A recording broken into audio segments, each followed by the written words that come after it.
식품 소비와 관련해서 굉장히 중요한 변화, 주로 이제 쌀, 곡물과 관련된 거죠. 쌀과 밀. 또 하나 지난번에 제가 굉장히 좀 흥미로운 곡물 하나 얘기를 했었죠, 그죠? 1960, 70년대에는 굉장히 많이 먹다가 갑자기 덜 먹게 된 곡물 하나 더, 쌀밀, 보리, 그죠? 보리죠, 네, 보리. 그리고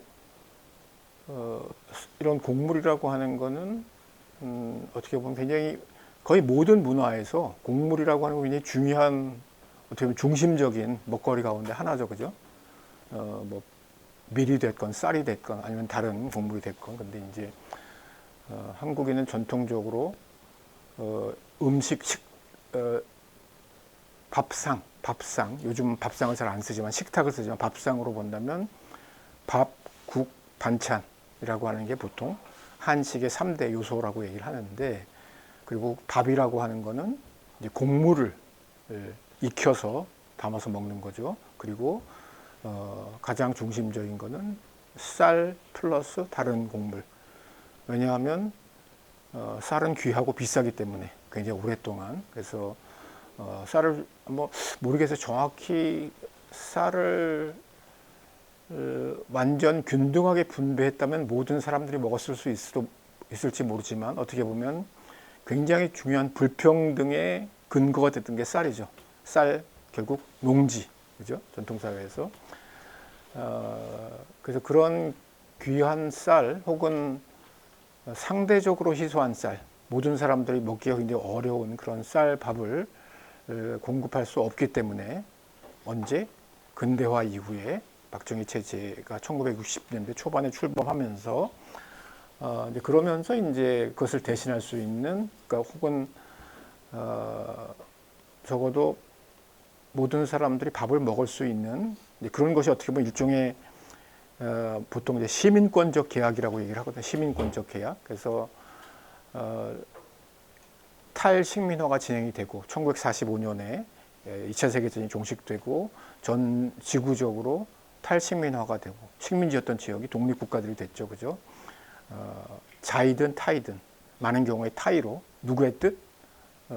서구 열강들의 뜻에 의해서 탈식민화가 되고, 어떻게 보면 지금 뭐 진행되고 있는 이스라엘 팔레스타인 이런 분쟁 같은 경우도 사실은 제국주의 시대의 그 유산으로서 굉장히 많은 비속어 사람들을 힘들게 하고 있죠. 뭐 우리도 마찬가지죠, 사실은. 우리도 한반도라고 하는 그 굉장히 오랜 역사를 가진 우리 민족의 어떤 공간, 주거 공간, 삶의 공간이 이제 냉전 체제 속에서 남북으로 분단이 되고, 그 체제 경쟁 속에서 쌀이 가지고 있는 굉장히 중요한 정치적 의미, 그리고 양쪽 지도자, 박정희와 김일성이라고 하는 지도자가 자신의 정치적 정당성을 유지하는 데 굉장히 중요한 것이 국민들에게 밥을 배불리 먹이는 것, 그리고 밥 중에서도 보리밥이 아니라 쌀밥,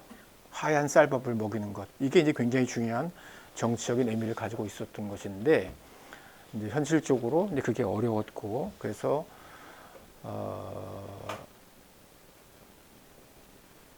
소비를 줄이도록, 사람들이 쌀밥을 안 먹으면, 그죠? 쌀의 자급자족, 통계상으로는 쌀의 자급자족을 할 수 있겠죠. 지금은 우리가 쌀을 안 먹으니까 자급자족을 많이 하잖아요, 그죠? 물론 생산 시스템도 굉장히 큰 변화를 겪었지만, 그러면서 쌀과 다른 곡물을 섞을 혼, 그죠? 혼식을 장려하게 되죠. 그래서 그게 바로 그 혼식의 가장 중요한 곡물이 보리였고, 그래서 1960,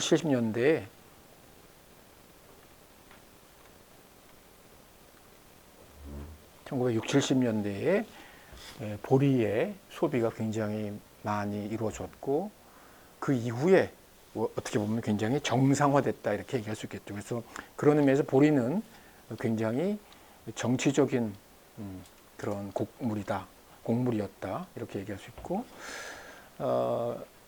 혼식과 더불어 쌀 소비를 줄이는 방식이 사실은 이제 밀가루 먹는 걸 장려하는 것, 분식이죠, 분식. 그래서 사람들이 지난번에도 얘기를 했지만 잘 먹지 않던 밀 혹은 한반도에서 비교적 귀하던 밀을 소비할 수 있도록 여러 가지 노력들을 하게 되고 뭐 그런 것들이 이제 빵, 면류, 밀의 우월성에 대한 영양학자들의 약간 왜곡된 지식 전파 뭐 이런 것들이 같이 이제 이루어지고 그런 어떻게 보면 약간 이데올로기적인 문화적인 정책과 더불어 굉장히 강력한 국가가 6, 70년대 강력한 국가 그죠? 박정희 체제 권위주의 그다음에 안기부 지금으로 치면 국정원의 강력한 일상에 대한 통제와 감시를 하고 있던 시절이죠. 그래서 정치인들이라든지 혹은 학생들이 이제 대학생들이죠. 특히 조금만 정부에 대해서 비판하는 발언을 하거나 문서를 만들면 바로 이제 경찰 혹은 안기부로 넘겨져서 거의 혼이 빠져서 이제 돌아오는 저도 주변에서 그런 사람들 좀 본 적이 있어요. 한 2, 3일 잠적을 종적을 감췄다가 다시 왔을 때 거의 정신이 나간 상태로 아무 말을 못하는 상태로 돌아오고 이런 경우가 흔하던 시기였죠. 굉장히 흔하던 시기였고 그런 강한 국가가 굉장히 사적인 영역이라고 할 수 있는 먹기, 음식에도 이제 관여를 하게 되죠. 그래서 밀 소비를 그러니까 쌀 소비를 줄이기 위한 강력한 그런 여러 가지 정책들을 펴게 되는데 서울시 차원에서도 그렇고 중앙정부 차원에서도 그렇고 행정명령을 통해서 1969년도에 모든 음식 판매 업소에서는 반식의 밥에 25% 이상의 보리쌀이나 면류를 혼합 판매해야 한다.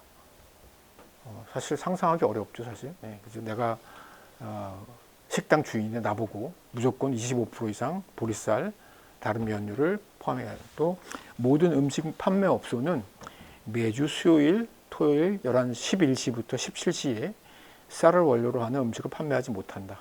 그렇죠? 행정명령이니까 굉장히 강한 구속력을 가지는 거죠. 그죠? 그래서 수요일과 토요일 이 시간대에는 결국 이제 쌀을 원료로 하는 가장 주된 음식은 밥인데 쌀밥을 팔지 못하도록 하는 이런 것들. 그 다음에 관공서보다 이제 그 국가 영향력이 더 이렇게 깊이 쉽게 작동하는 관공서, 국영기업체의 구내식당에서는 일체 쌀을 원료로 하는 음식 판매를 금지한다. 어마무시하죠. 살벌하죠. 그죠? 예. 그리고 이제 제가 말씀드린 대로 이제 학교에 교육부에서 그 당시에는 이제 교육부였나요? 교육부였을 거예요. 그죠? 근데 어쨌든 그래서 여러 가지 행정 지침을 통해서 초중고등학교의 도시락 검사를 이제 의무화하죠. 그래서 도시락을 싸오면 이제 선생님께서 저도 기억이 아주 생생해요. 기억이 생생한데 이제 도시락을 꺼내서 그 당시에 이제 지금처럼 학교 급식이 있을 때가 아니니까 엄마가 해준 맛있는 도시락을 가져와서 이제 점심에 다 같이 이제 먹는데 먹기 전에 이제 항상 도시락 검사를 하죠. 뚜껑을 이제 양은이나 노쇠로 만든 이제 도시락을 싸와서 이제 책상에 놓고 뚜껑을 다 열어서 선생님께서 일일이 검사를 해서 보리가 30%였어요. 30%면 상당히 많은 거예요. 이렇게 볼 때 이렇게 거뭇거뭇한 고리들이 꽤 많이 자리를 차지하고 있었는데 선생님 보시기에 시원찮다 그러면 다 이제 앞으로 불러나와 세워놓고 저도 기억이 나요. 이제 나무 자 이런 걸 손바닥이나 혹은 좀 성품이 나쁜 선생님은 이제 손등을 때리셨죠. 그래서 저도 그렇게 아주 문제아는 아니었는데 좀 맞으면서 학교를 다녔던 기억이 있고 되게 싫어하던 선생님이 있어요. 근데 그 선생님이 약간 좀 비합리적인 구타를 하시고 그랬는데 제가 고3 때였는데 근데 그 구타를 하고 난 후에 그러셨어요. 10년이 지나면 내 마음을 니들이 알 거다 이렇게 말씀하셨는데요. 지금도 그 마음을 제가 모르겠고 지금도 그때를 생각하면 나는 저런 선생님이 되지 말아야지 하는 생각을 합니다.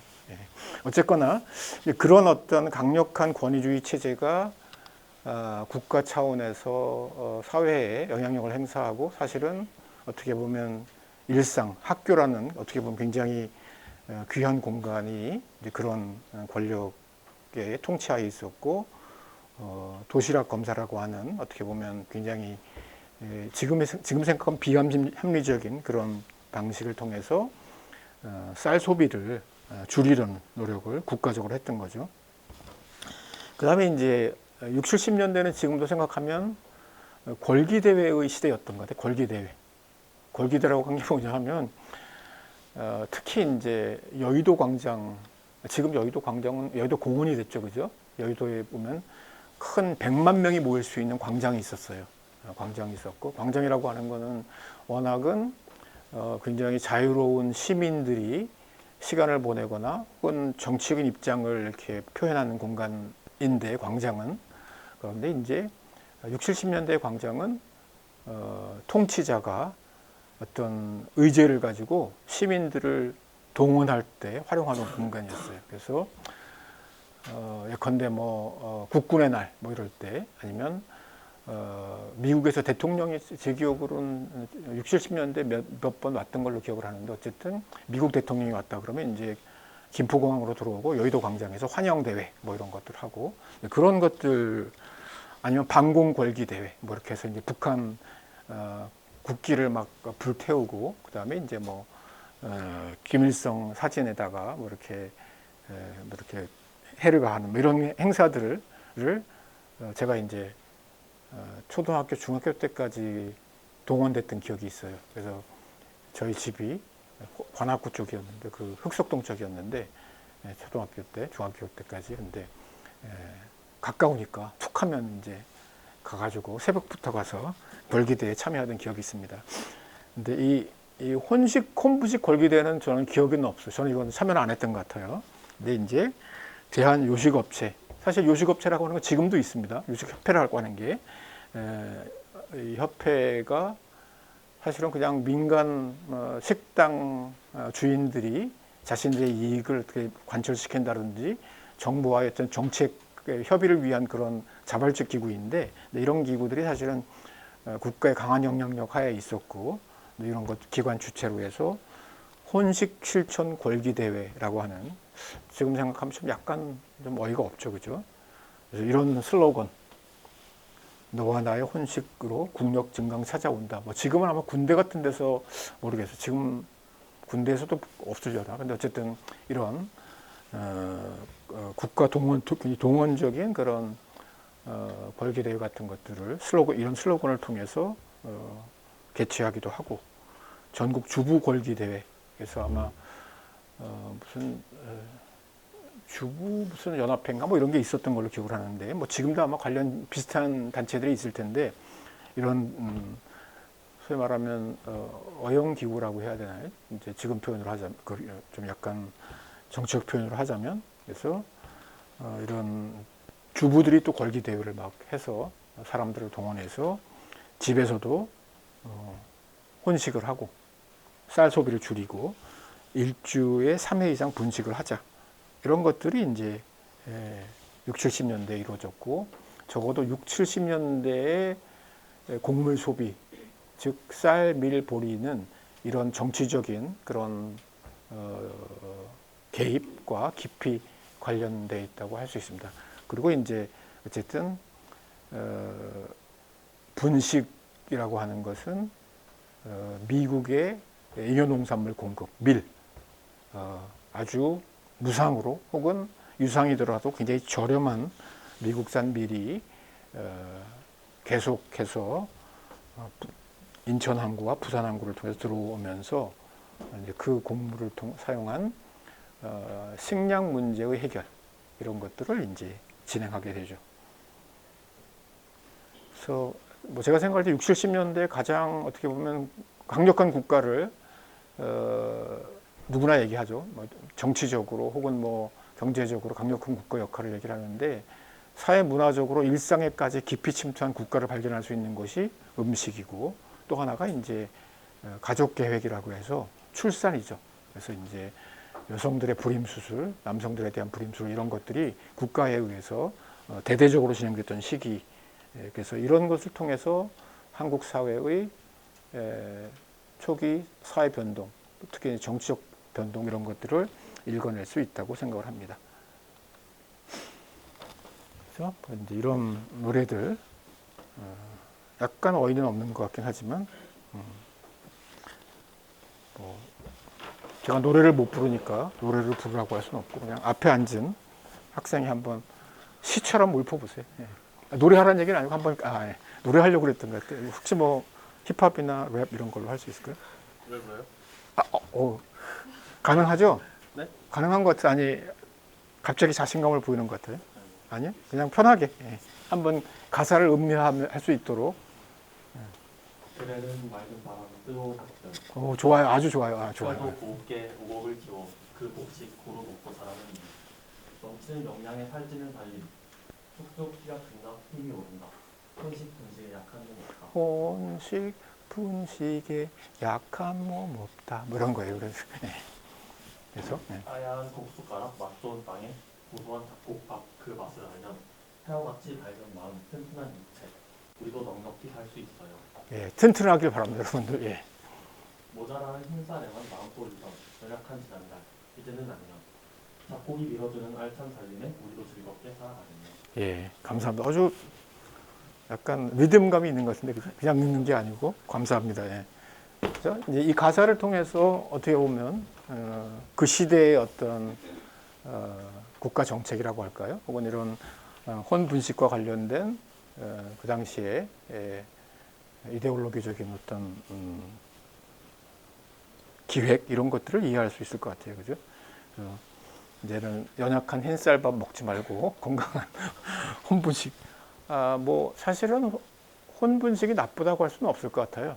이제 다만 이제 이런 정치적인 기획이 있었다는 것. 그래서 음식을 다양하게 먹는 것이 굉장히 중요하고 그래서 개인의 어떤 사실은 근데 그런 의미에서 이제 지금 조금 연세 드신 분들은 쌀밥보다는 잡곡밥 다양한 방식의 혼식을 사실 하고 있죠, 그렇죠? 그리고 흰쌀밥보다는 약간 뭐 현미라든지 조금 더 건강을 생각하는 곡물 섭취 방법을 채택하고 있고 그래서 그런 것은 굉장히 좋은 현상이라고 생각하지만 이것이 이런 방식이 있었다고 하는 것들을 우리가 기억할 필요는 있겠죠.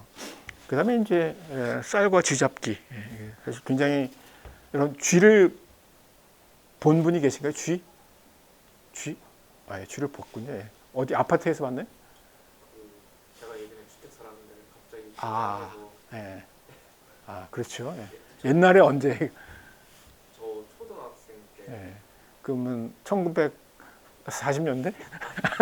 농담이고 2010년대에도 그죠? 근데 지금도 내가 보니까 가끔 보다 보니까 아파트 같은 데도 갑자기 쥐가 막 뛰어가서 놀라고 그랬는데 쥐가 없어졌는 줄 알았더니 서울시에도 쥐가 있더라고요. 그죠? 그런데 아까 사실 아파트가 생기면서 쥐라고 하는 생명체 어쨌든 종이 살 수 있는 환경이 되게 이제 열악해진 것 같아요. 그죠? 그 전에 이제 단독주택 아까 옛날에 단독주택에서 살 때 쥐를 봤다 그랬는데 저도 이제 뭐 한 중학교 때 고등학교 때까지 이제 아파트 단독주택에 살았는데 단독주택에서는 사실 이 천정에서 이렇게 쥐들이 왔다 갔다 하는 게 일정 시간이 되면 가족들이 이렇게 왔다 갔다 해요. 쥐 가족들이 너무나 흔한 이제 야생동물이라고 해야 되나? 아니면 뭐 하여간 인간과 더불어 사는 그런 동물이었는데 지금은 보기는 그렇게 쉽지는 않은 것 같아요. 어쨌거나 쥐라고 하는 동물을 뭐 약간 패스트라든지 여러 가지 이제 그 좋은 이미지는 아니죠. 그런데 이제 특히 한국에서는 쌀이라고 하는 굉장히 중요한 식량을 쥐들이 그래서 인간도 뭐 다 마음껏 사람도 마음껏 못 먹는데 쥐들이 먹어치우고 있고 어떻게 나온 통계인지 모르지만 약 300만 섬 1년 생산량의 약 10% 정도를 쥐가 먹었다고 해요. 10% 정도. 그러니까 정부 입장에서는 굉장히 이제 화가 나죠. 우리 이제 대통령께서 지금 쌀 자급을 위해서 이렇게 노력하시는데 그래서 이제 적극적으로 식량 확보를 위한 그런 과제로 그래서 이게 쥐라고 하는 동물을 못 본 분들을 위해서 겸사겸사해서 대한뉴스를 잠깐. 시험 범위는 오늘까지 뭐 조금 있으면 다 끝나니까 뭐 크게 공부할 진도에 대해 걱정할 필요는 없을 것 같고요. 그냥 구글을 누르면 되나요?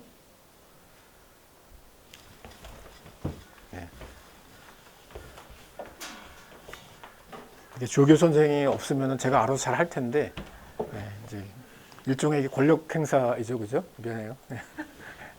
제가 쥐를 잡자. 소리도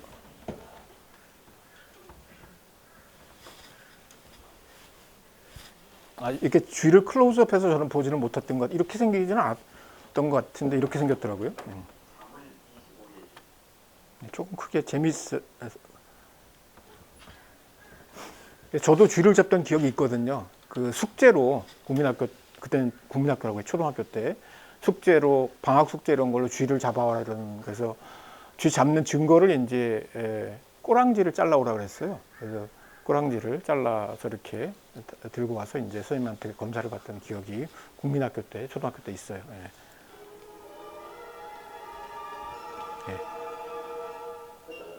이게 이렇게 생겼나?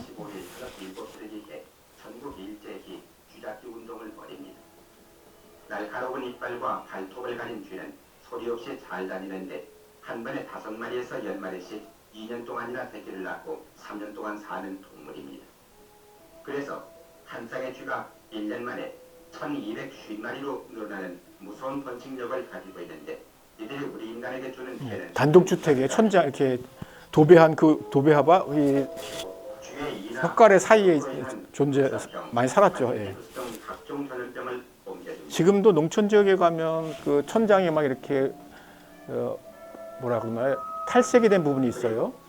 그 쥐가 왔다 갔다 하면서 소변도 보고 대변도 보고 막 그러기 때문에. 특히 양봉만도 1년 동안 200만 석을 먹어치워 여기서 200만 석이 오겠네요. 가져다 주고 있는데 이것은 전주만한 도시의 시민들이 1년 동안 먹을 양식에 해당됩니다. 굉장히 엄청난 양이었던 모양이에요. 전주 1년. 이 동사무소를 통해서 무상으로 나눠주는데 쥐약을 놓을 때는 주위를 깨끗이 해서 먹이가 없도록 하고 쥐가 의심 없이 먹도록 하는 것이 중요합니다. 그리고 쥐약은 마을 전체가 한꺼번에 놓아야만 효과하며 일단 죽은 쥐는 한 곳에 모아 땅속 깊이 묻어야 합니다. 네. 그렇죠. 저게 쥐고 인간과 더불어 공생까지는 아니지만 살다가 이제 갔죠. 그래서 쥐약, 그 다음에 이제 사실 학교에서 쥐잡기 포스터 대회 뭐 이런 것들 이 사진에 나온 게 저 아니고요. 그죠? 그래서 쥐를 잡자. 쥐는 살찌고 사람은 굶는다. 뭐 이렇게 해서 어느 정도로 국가가 이 쌀 문제, 쌀 자급 문제, 그러니까 자급자족이라고 하는 게 이제 생산과 소비를 다 관여하는 거기 때문에 쌀 소비에 대해서 그렇게 고민했던가 이런 것들을 알 수 있고 이번에 이제 박정희 체제의 어떤 정치적 정당성을 강화하는 데 굉장히 중요했다. 그다음에 이제 뭐 녹색혁명은 지난번에도 얘기를 했지만 특히 이제 한국에서 박정희 시대의 식량 생산 아까 이제까지 말씀드린 거 혼분식 운동이라든지 뭐 쥐잡기 운동 이런 것들은 소비를 어떻게든지 쌀 소비를 줄이자고 하는 측면이었다고 한다면 그것만으로는 이제 충분치 않고 혹은 국민들의 쌀에 대한 욕구를 충족시킬 수 없기 때문에 쌀 생산을 해야 되는데 쉽지가 않았던 거죠. 그래서 이제 고민하다가 서울대 이제 허문회 교수라고 서울대 농대에 계시던 선생님하고 그다음에 필리핀의 국제미작연구소 국제미작연구소는 사실은 미국의 포드 파운데이션이나 록펠러 재단 이런 재단들이 준국가적인 역할, 소위 말하면 미국의 어떤 세계에 대한 지배력을 강화하는 특히 문화적, 비정치적인 어떤 여러 가지 활동을 통해서 이제 시도했던 그래서 제3세계에 대한 뭐 여러 가지 개발 프로젝트라든지 아니면 원조라든지 이런 것에 깊이 관여하고 있는 지금도 그런 조직이죠. 록펠러라고 하는 재벌 알죠, 그죠? 로커펠러라고 얘기를 미국식으로 발음하는데 어쨌든 이제 그런 기구들이 비서구 지역들, 필리핀을 포함해서 뭐 여러 지역에 이런 작물 연구소를 만들어주고 거기에서 이제 20세기 초반에 여러분들 처음에 들었었던 그런 산업형 농업, 특히 이제 농기계, 농약, 비료 이런 것들을 기반으로 한 생산성이 굉장히 높은 과학적 농업 방식이라고 할까 이런 것들을 이제 전 세계에 확산시키고 그를 통해서 비수구 국가들의 식량 문제의 해결에 도움을 주고 그것을 통해서 미국의 어떤 문화적 통치, 전 세계에 대한 이런 것들을 이제 강화하려던 그런 정책 가운데 하나가 바로 녹색혁명이고 한국에서는 이제 1970년대에 식량 작업, 쌀 작업에 관한 이런 고민 때문에 이제 IRI의 도움을, 그러니까 필리핀의 국제 미작 연구소의 도움을 받아서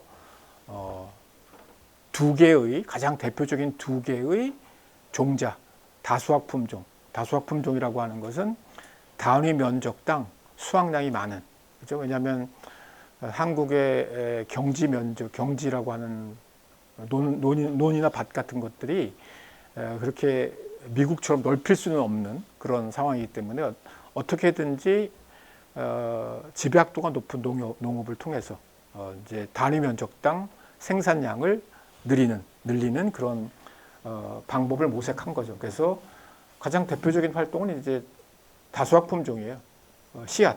씨앗을 많이 수확할 수 있는 종자를 개발하자.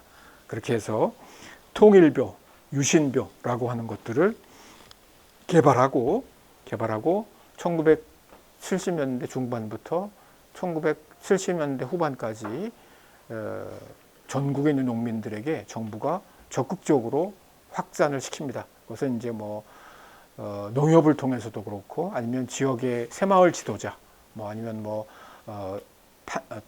이장, 뭐 이런 다양한 행위자들, 대리자들을 통해서 통일벼와 유신벼를 확산을 시키게 돼요.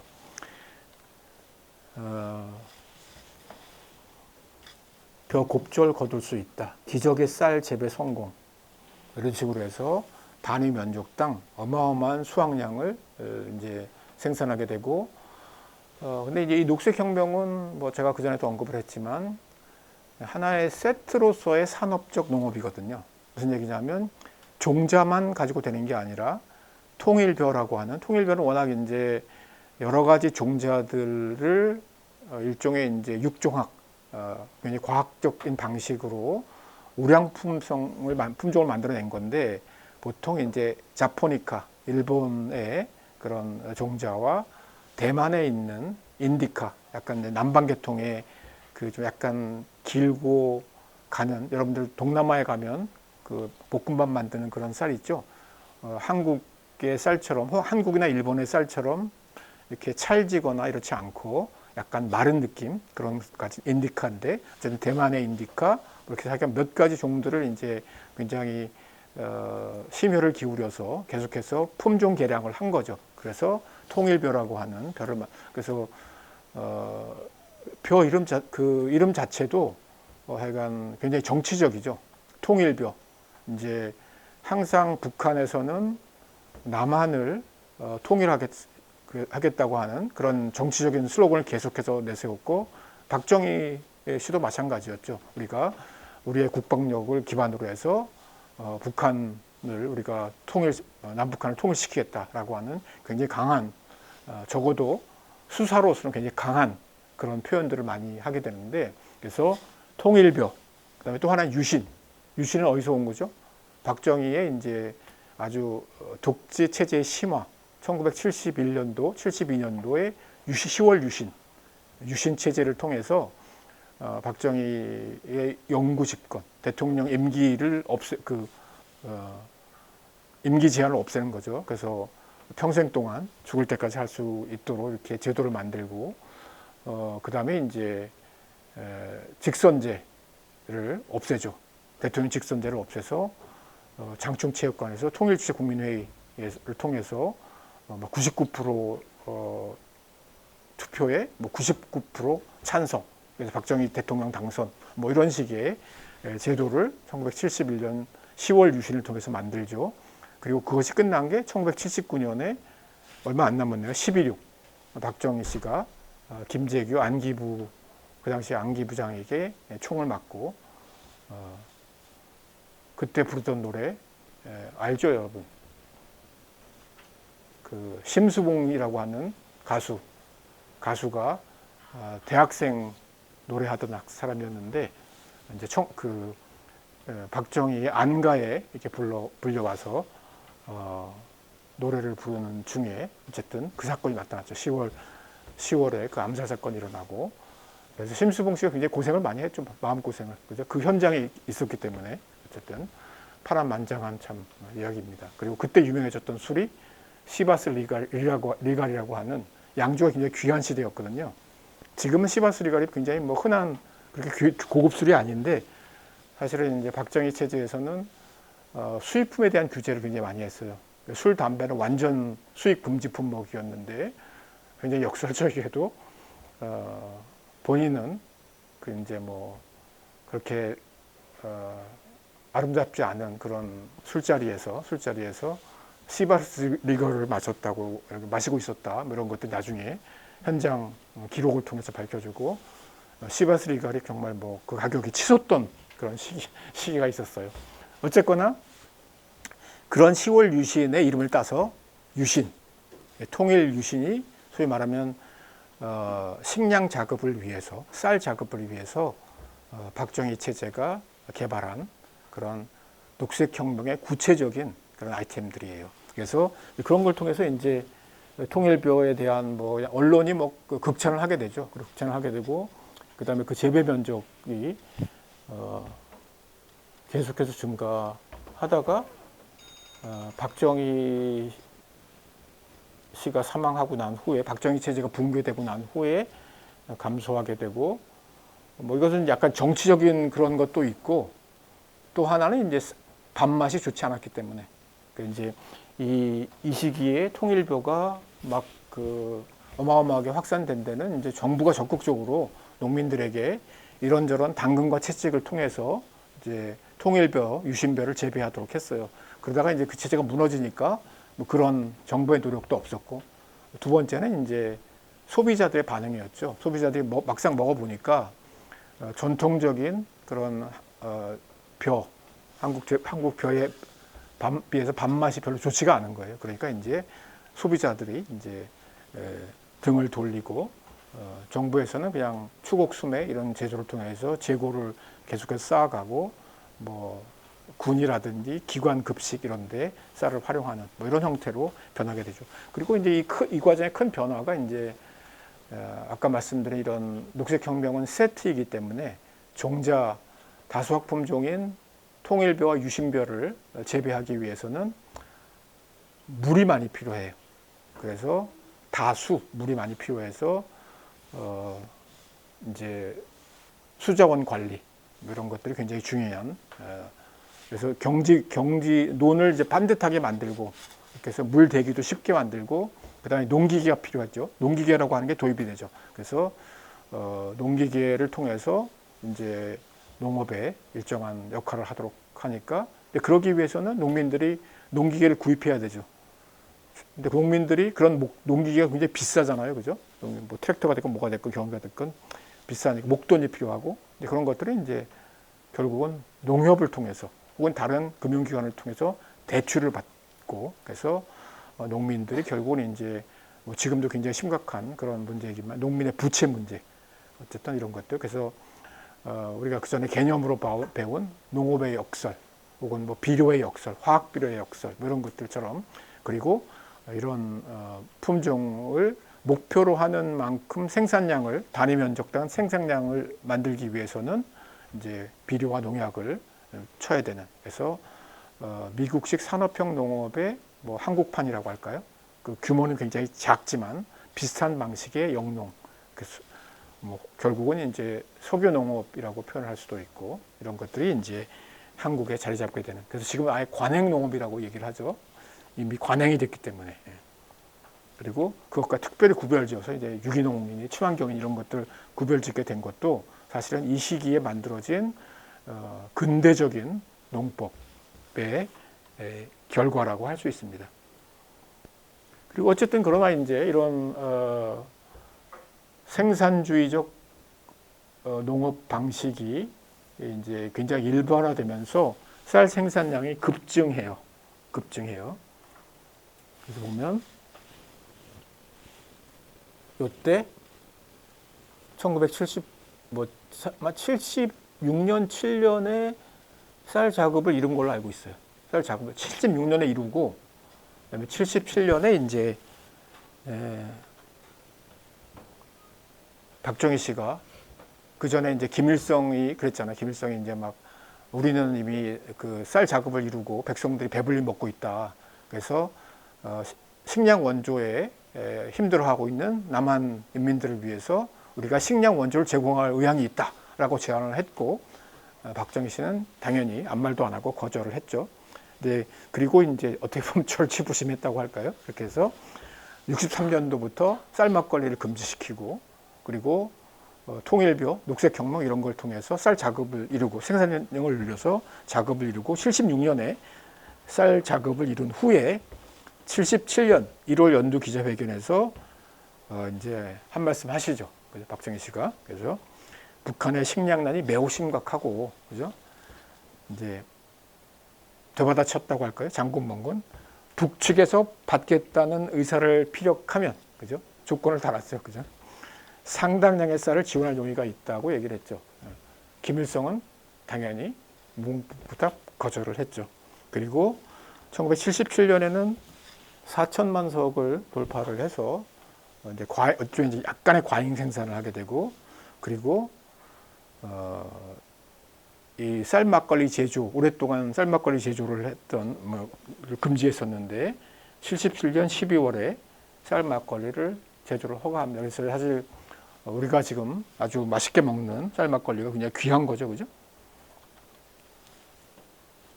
중앙일보 기사예요. 77년 12월 9일 날. 앞에 앉은 특권으로. 막걸리 좋아하시나요? 술을 좀 안 좋아해서. 아, 그래요? 네. 그럼 좀 그 당시 기사를 실감나게 한번 읽어주세요. 쌀 막걸리가 선보인 8일 서울의 기념관은 마치 축제의 고리 같았다. 쌀 막걸리가 서울에서 시판된 첫날인 8일 초저녁부터 술집에는 옛 맛을 시음하려는 애주가들로 붐볐다.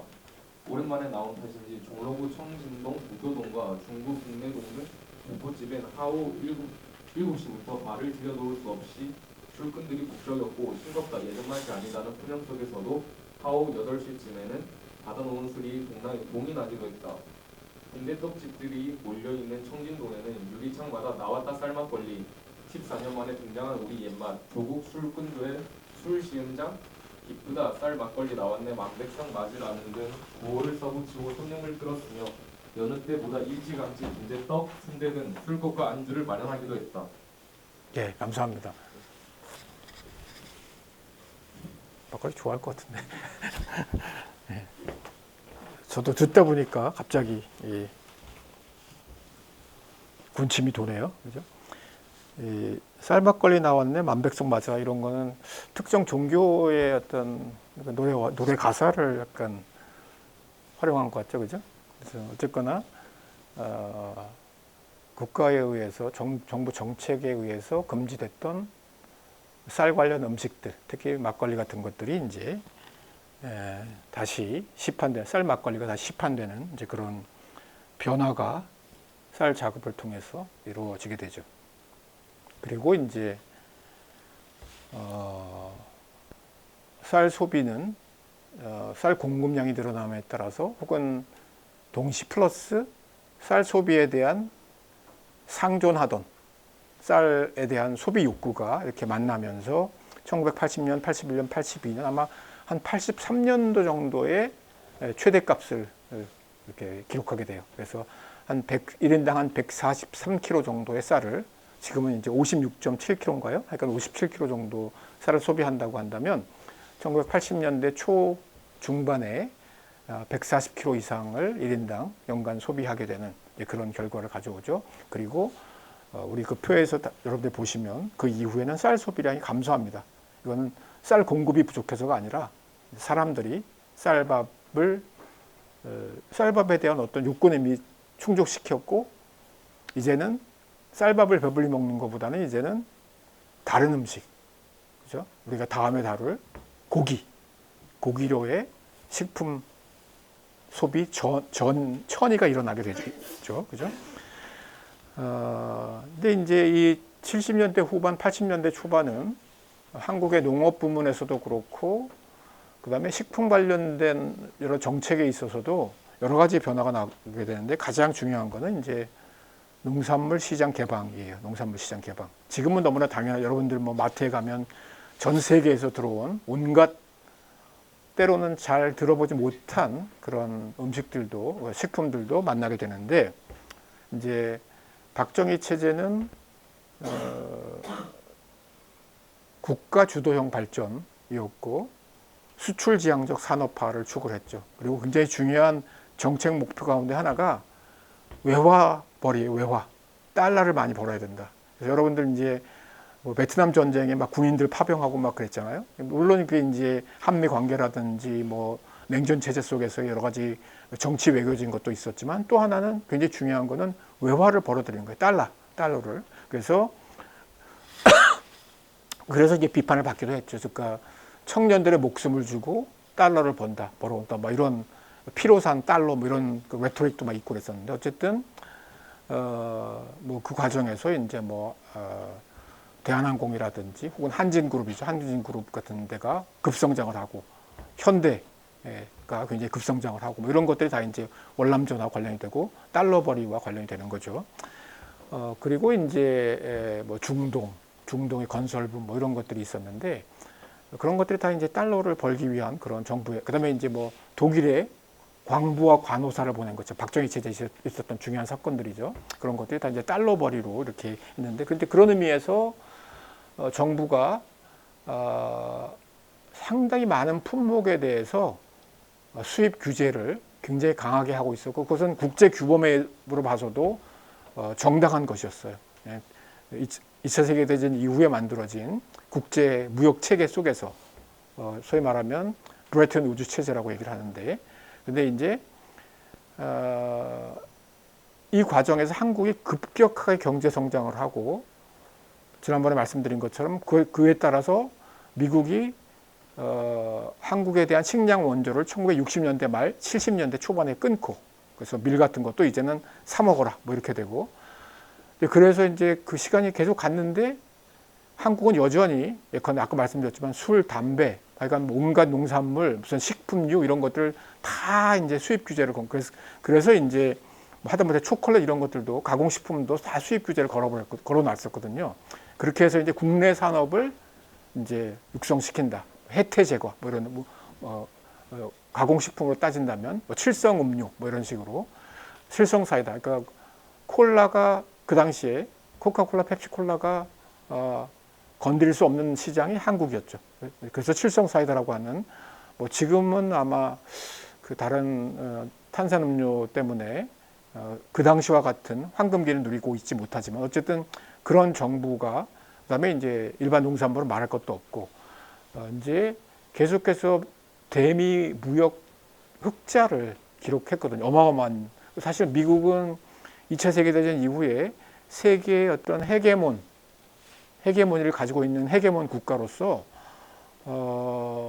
어떻게 보면 약간은 의도적으로 혹은 정책적으로 무역 적자를 감수해 왔어요. 그럴 만한 경제 규모와 경제 역량을 가지고 있었고, 그래서 세계 자본주의가 잘 작동하도록, 그래서 마샬 플랜 이런 걸 통해서 유럽에 대한 관대한 경제 지원을 하고, 또 이제 뭐 공산주의와 대결하는 그런 뭐 한국, 뭐 대만 뭐 이런 지역에 대한 여러 가지 지원을 아끼지 않고 그렇게 해서 했는데, 이제 이런 무역 흑자가 너무 이제 쌓이는 거예요. 특히 이제 농산물에 있어서의 무역, 그래서 이제 미국이 가지고 있는 중요한 경쟁력은 농업이기 때문에 농산물에 대한 수입 개방을 강력하게 요구를 해요. 그리고 그런 기관들, 그래서 양국 간의 협의를 통해서 조금씩 뭐 이제 담배를 풀고, 뭐 양주를 풀고, 막 천천히 풀고, 이제 쌀 같은 경우는 이제 끝까지 이제 잘 풀질 않죠. 어쨌거나 그런 양자 간의 협정을 통해서 점차 국내 먹거리, 특히 농산물 관련된 수입 자유화가 진행이 돼요. 완만한 속도로. 미국이 원하는 만큼의 속도를 내지는 못했죠.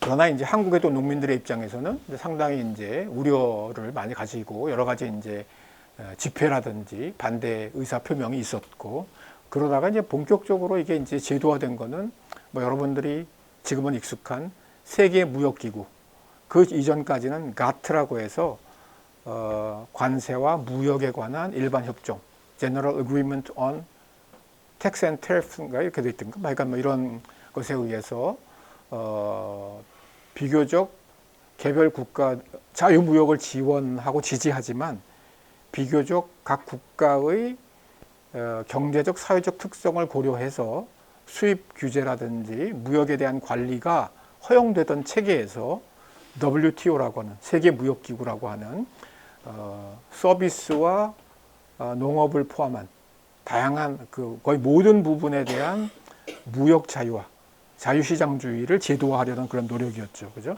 그래서 WTO가 출범하게 되는데, 그리고 WTO 안에서 이제 농업협정이라고 하는 게 이제 만들어지고, 그것은 이제 농업 관련된 자유무역을 위한 여러 가지 이제 지침 같은 것들을 이제 명기한 것인데,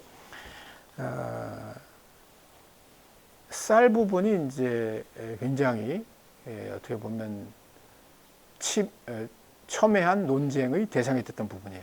특히 쌀 소비 국가들인 필리핀, 한국, 일본 이런 나라들이 쌀이 가지고 있는 음식으로서의 의미도 있지만 굉장히 정치적, 문화적 의미가 있거든요. 그래서 특히 농민들이 굉장히 그동안에 여당 편에서 투표를 해왔던 농민들을 계속해서 끌고 가기 위해서는 이제 쌀에 대한 수입 개방을 이제 허락하기가 어려웠고, 또 일반적으로 시민들이 이제 쌀 소비를 그 전에 비해서는 적게 하지만 그럼에도 불구하고 쌀까지 수입한 걸 먹는단 말이야? 뭐 이런 이제 약간 문화적 저항 같은 것들도 있고 그랬기 때문에 약간 요 시기 8, 90년대의 모든 대통령들은 절대로 쌀 개방은 없다라고 하는 것을 천명을 하고 선거 공약으로 내세우고 대체로 이제 그 공약을 지키게 되죠. 그래서 95년도에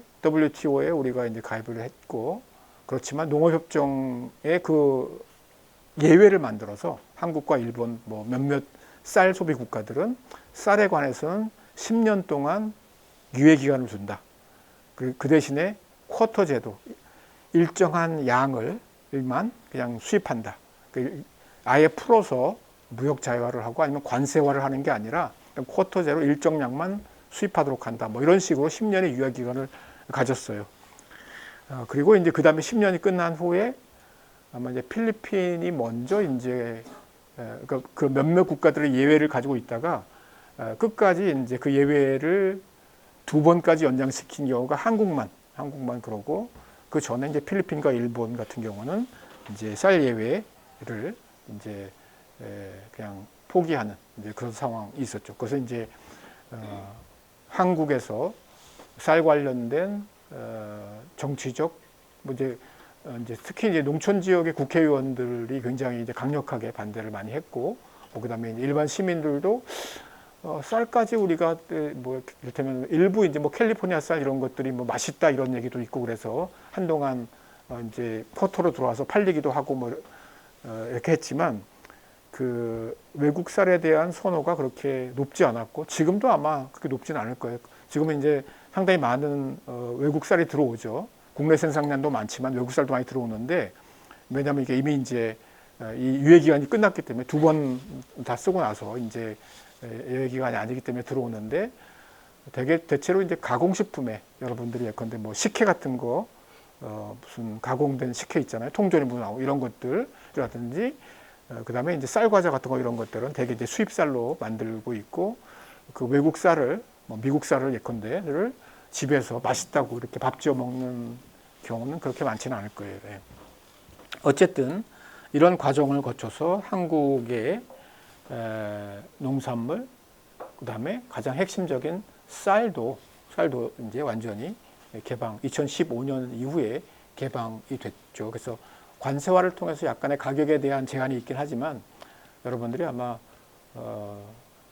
미국 쌀이나 외국 쌀을 구하자면 어렵지 않게 구할 수 있을 거예요. 그러나 이제 소비자들, 왜냐하면 이제 지금 한국인들은 약간은 쌀에 대한 어떤 선호 이런 것들이 떨어졌고, 또 이제 쌀은 좀 약간 좋은 쌀을 먹자. 근데 좋은 쌀이라고 하는 게 이제 여러 가지 개념이 있지만, 약간 이름 있는 옛날부터 굉장히 좀 유명한 여주 이천쌀이라든지, 아니면 양반쌀, 무슨 뭐 이런 식으로 한국의 쌀들이 워낙 지금은 굉장히 공격적인 마케팅이라든지 브랜드화 이런 것들을 하고 있기 때문에 굳이 하루에 1년에 뭐 한 5, 60kg 먹는데, 그렇게 많이 먹지도 않는데 값싼 쌀을 먹는다든지 수입 쌀을 굳이 먹을 그런 필요는 없기 때문에 외국 쌀이 우리 식탁에 우려했던 것처럼 어떤 중요한 먹거리가 되지는 않았습니다.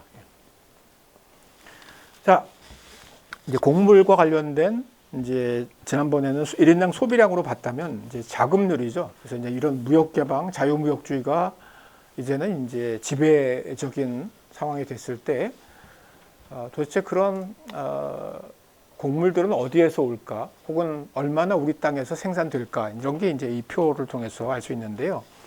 전체적인 곡물 자급률은 이제 1970년대에 한 80% 정도였다가 쭉 떨어져서 한 20%대 초반이죠. 그래서 보통 OECD 국가들 가운데서 곡물 자급률이 가장 낮은 나라 한국과 일본, 이 두 나라가 가장 낮죠. 그리고 쌀 자급률은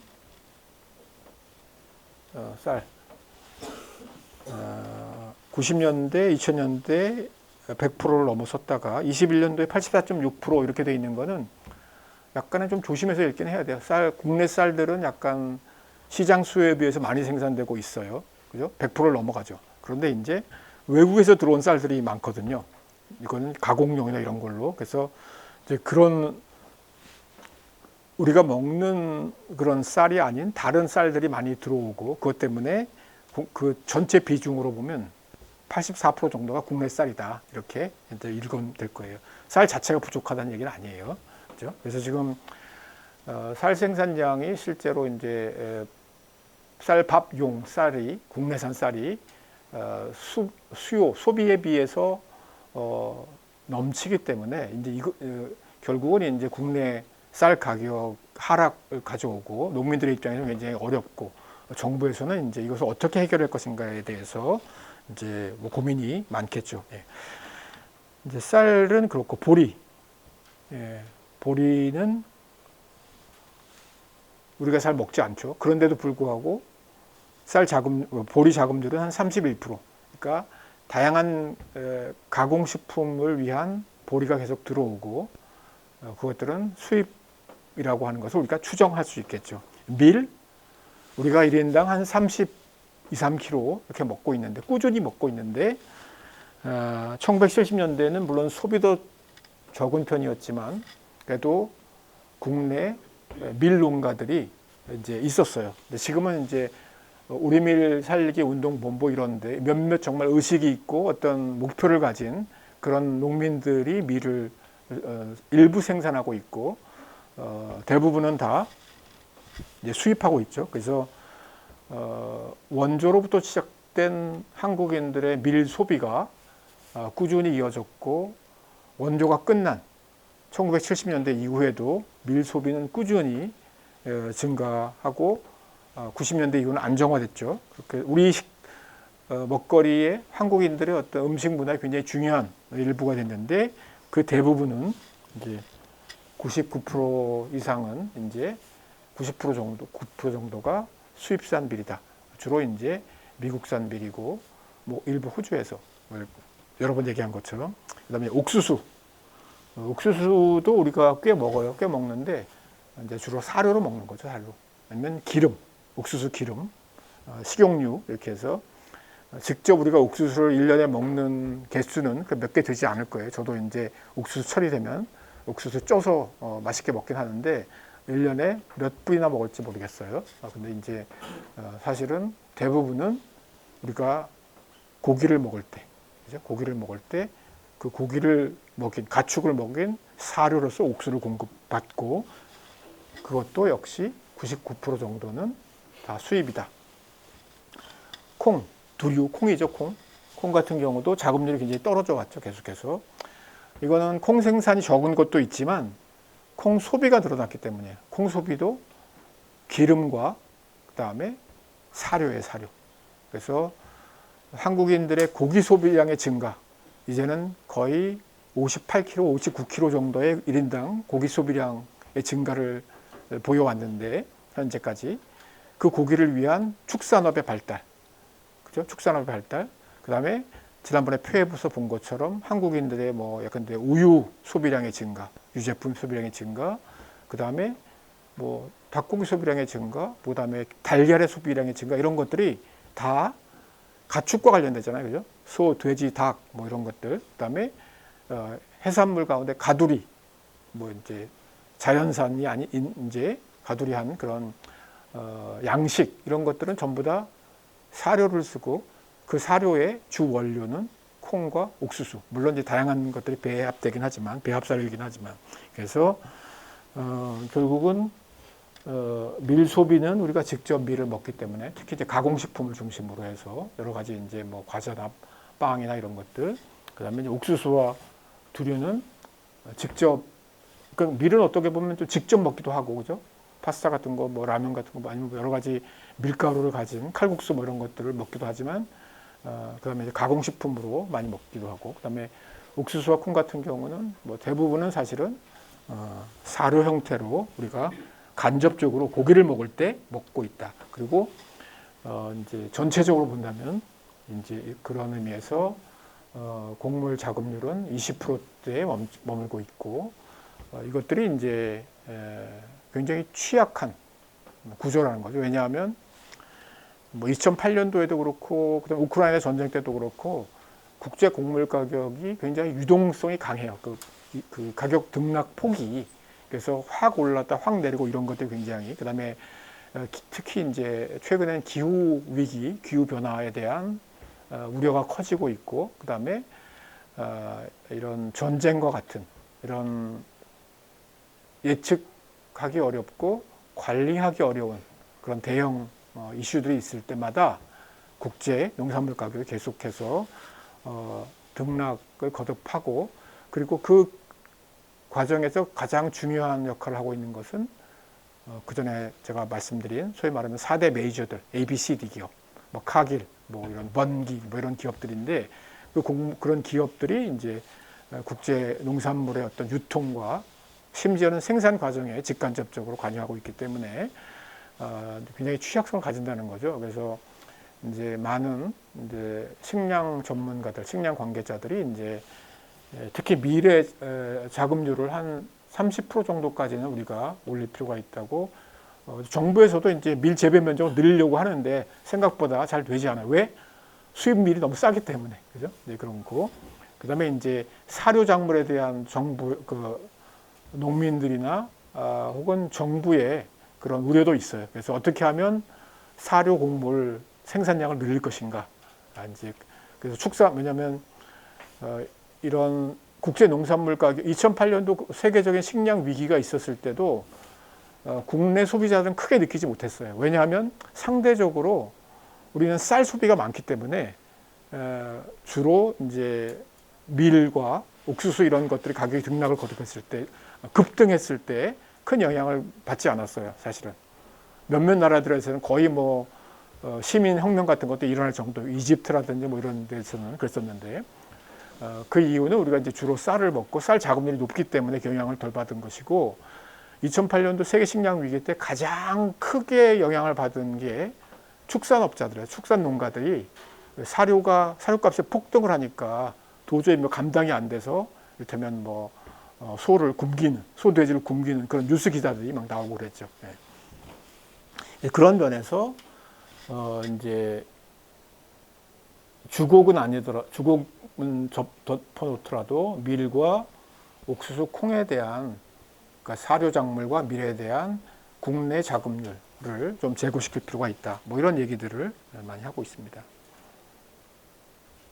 으로 논이라고 하는 것이, 논 알죠, 여러분? 이렇게 하다 보면 기차 타고 가면서도 보면 논이 있죠. 그래서 그 물을 담아놓고 있고 계속해서 광합성을 하고 뭐 이런 여러 가지, 그다음에 이제 그 논에 적어도 친환경 농업을 하게 되면 다양한 생물 종들이 살고 있고 뭐 이런 것들 때문에 굉장한 어떤 생태적 가치를 가진다고 얘기를 해요.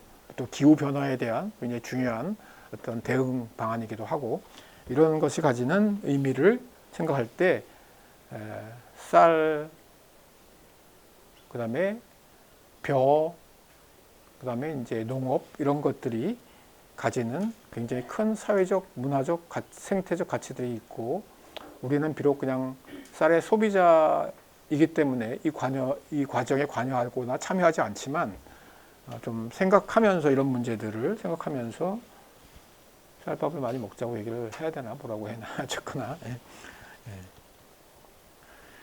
자, 이거는 뭐 그냥 연구해보기, 이렇게 해서 한번 읽어보고 생각해보기를 바랍니다. 생각해보기를 바랍니다. 예. 한 5분, 4분 정도 남았고요. 이관수 학생? 이관수? 예.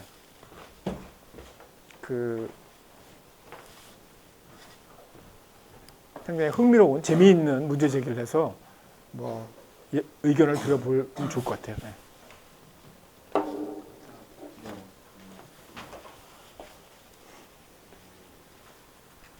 좀 가까이 되면 더 좋을 것 같아요. 저게 이제 녹음되고 본인 녹음돼서 이제 동영상에 올라가서 서울 시민들이나 대학생들이 보게 될 거예요. 최근에 코로나19 그 시기를 겪으면서 가장 빨리 변한 식문화 중에 하나가 정치계 문화라고 생각을 했고, 그걸 직접 느끼기도 했기 때문에 그 현상에 대해서 조금 재밌게 생각을 하고 있었는데, 이 수업을 들으면서 한번 얘기해볼 시간을 갖게 돼서 관련해서 좀 글을 좀 쓰게 되었습니다.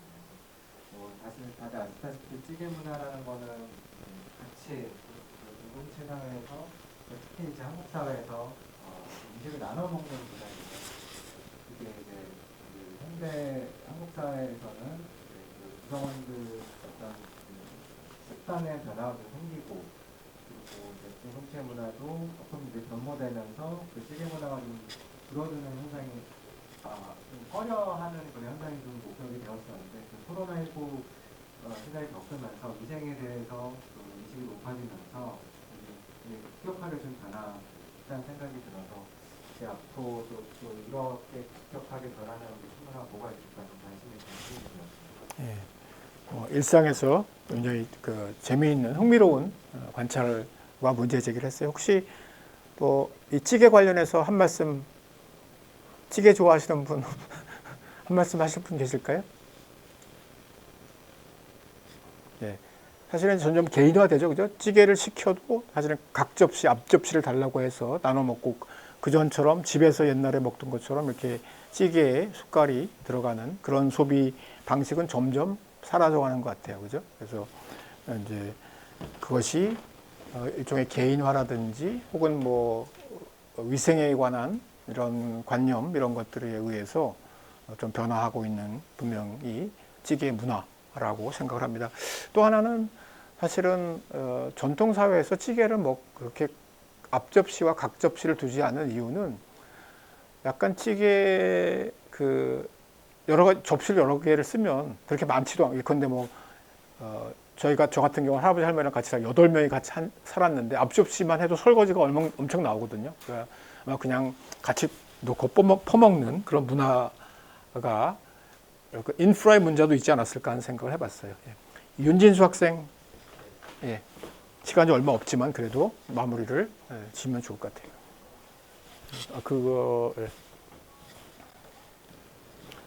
여기 이 인용한 논문을 좀 아카이브에다 같이 좀 올려주면 좋을 것 같아요.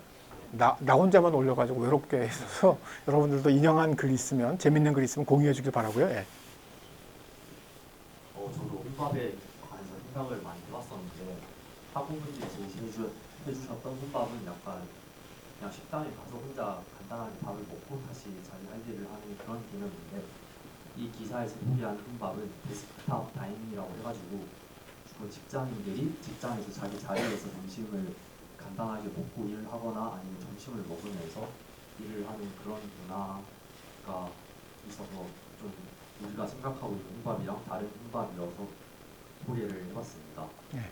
근데 제가 생각하기에 한국분들이 생각하는 혼밥이 저것과 거리가 멀었던 이유는 저희는 학생들이고 학교에 자기 공간이 있지 않잖아요. 아침에 등교를 해서 강의실을 옮겨 다니면서 수업을 듣고 또 공부를 할 때 열람실에 가는데 그것도 자기 지정석이 아니고 그냥 매일 다른 자리에서 하게 돼서 데스크탑 다이닝을 많이 경험을 못해 보셨을 거라고 생각을 합니다. 그리고 또 흥미로웠던 점은 사람들이 혼자 밥을 먹을 때보다 다른 사람들과 함께 먹을 때 더 많이 터치하게 되고 특히 더 많은 사람들과 같이 먹을수록 먹는 양이 더 많아진다는 그런 흥미로운 내용이 있어서 가져왔습니다. 예, 고맙습니다. 그리고 뭐 이야기거리를 두 가지 했는데 혹시 뭐 여기 혼자 먹을 때와 다른 사람과 함께 먹을 때 식사량이 달라지나요? 예, 그럴 것 같아요, 그죠?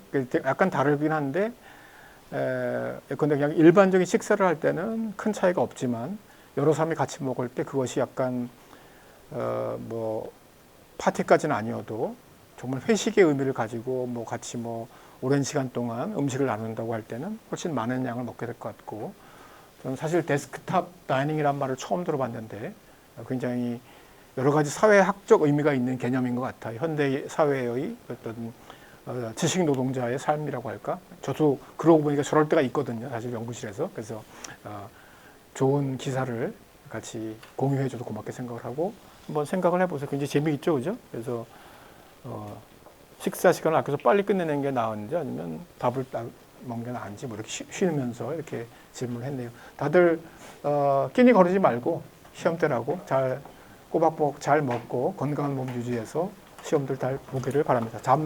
월요일 날 시험 시간에 만나도록 하겠습니다. 수고했습니다. 예.